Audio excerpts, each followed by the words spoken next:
People must be coming.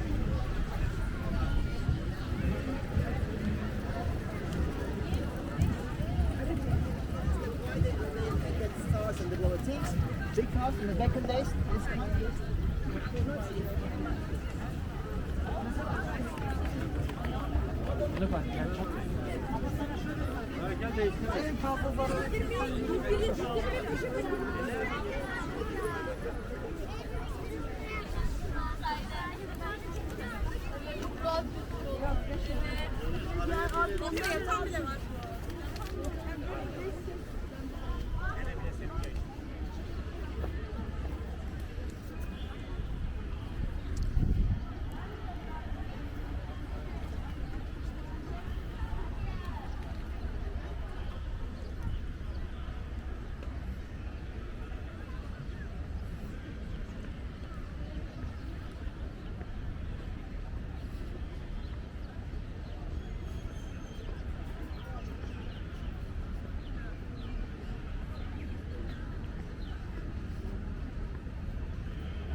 Artık şey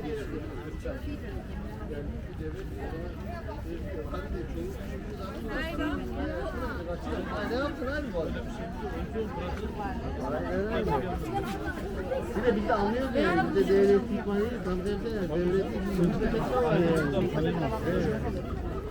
Kendi şut Almanya bu sefer. Yok ondan önce bu değil. O geldi mi hasta? Annesi geldi. Güzel bir şey yiyeceğim. Yazın geldik ya boş ver. Sen gitsin.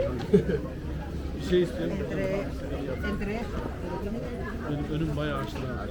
Ya Allah razı olsun. Bu camiler hiç daha bir ay olmadı yani bu cami açılalı. Yeni yapılmış gibi. Tadilattaydı mı? Evet, yeni yapılmış gibi ya. Bayağı uğraşmışlar.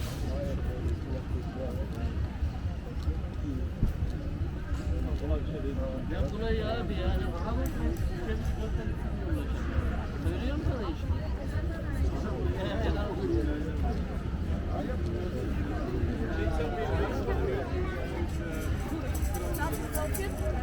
Evet.